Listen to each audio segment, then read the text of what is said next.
Paul and Anthony have both been living in China for many years and know China inside out, but how about the first-timers? Kourosh Kamyabi traveled to China via a 144-hour transit visa. The trip changed his views on China, and he has an impact outside China as well. K-Square, welcome to the Hub on CGTN. We understand that 2 months ago you made your first trip to China. Tell us about the trip. How has China impressed you? Yeah, so my first trip to China was actually Shanghai. To be honest, I never had plans to go to China. I was traveling through Asia and I saw a video online of what Shanghai looks like today. And I said, wow, I never see this where I was from. So I'm from Canada originally. I'm born and raised in Canada. And they don't really show you how nice China is. So when I saw it while I was traveling through Asia, I said, you know what? I have to go check this out. So I took my wife, my son, we went to Shanghai, and it was such a beautiful modern city, very grand, very nice, especially at nighttime. There's lights everywhere. It was beautiful. We had such a great time. It was fantastic, believe it or not. So we left China after our 144-hour visit, and I came back less than a month later. I came back to Chongqing, and another, wow, so completely different than Shanghai. As you know yourself, everything is on hills and different levels. It is such a beautiful city because you'll be standing over here and then there'll be buildings down here and everything is so different. And I found it to be very cultural actually in comparison to Shanghai. There was a lot of culture. There was many beautiful temples. There was great spicy food. So I had a great time there. And how do you feel about China's recent visa-free policies? I think whoever thought of this visa is a genius because, for example, look at me. I didn't have plans to come to China, but when I found out that this visa existed, right away, I added it to my travels and I came to China. It's very straightforward, everything is explained online. And, once you're in the airport, it's a very simple process. It's not difficult. It's not scary or anything. It's very easy, very streamlined and very convenient. Whoever thought of it was a genius because it gives outsiders an opportunity to see what China looks like. So how would you describe your overall experience in China interacting with the Chinese people? So the environment for foreigners is great because I found Chinese people to be very welcoming and also very curious. So, it wasn't uncommon for Chinese to smile at me, to wave at me. Sometimes they would try to speak in English to me, sometimes in Chinese. With the younger generation, many of them speak a little bit of English or lots of English. So it was very easy for me to communicate with them. And with the older generation, I would use translation applications, which were also very easy to use. I found Chinese people to be very welcoming and very happy when foreigners visit their country. Cashless is amazing. I explained it in my video online that it's the best way to have less on you so you don't have cash, you're not losing cash, stuff like this. Everything is on your phone, recorded nicely. You know what you pay. It's amazing. It's actually very safe to be cashless. So transportation also is very easy because most of the things you could use one application to do everything.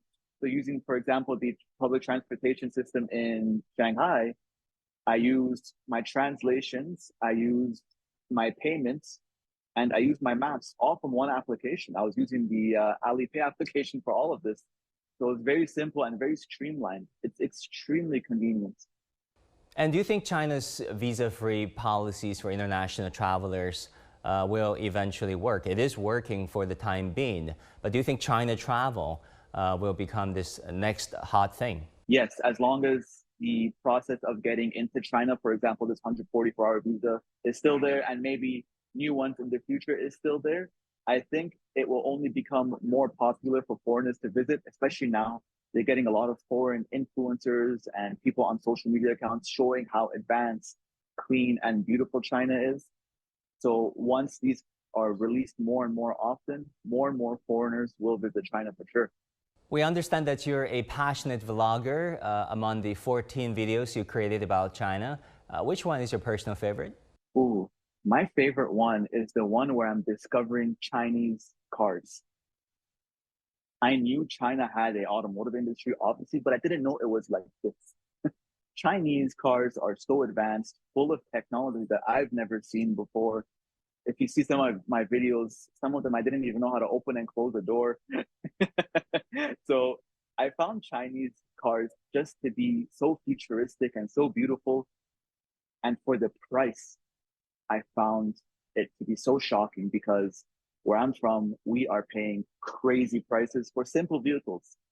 These vehicles would be so expensive where I'm from, but in China, for an affordable price, you are getting beautiful cars. And I found it to be so shocking.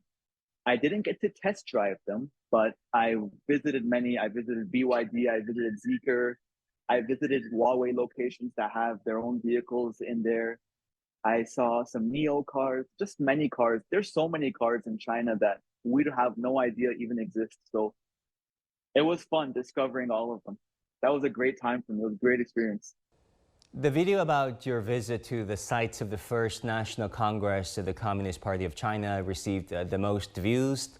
Why did you choose that place as your destination, and why do you think that video stood out from the rest of the videos? Everything you saw there was me seeing it for the first time and me learning it for the first time. I saw these beautiful buildings and I walked inside and I was learning everything as you saw over there. I was trying to read it in English and I was asking people some questions.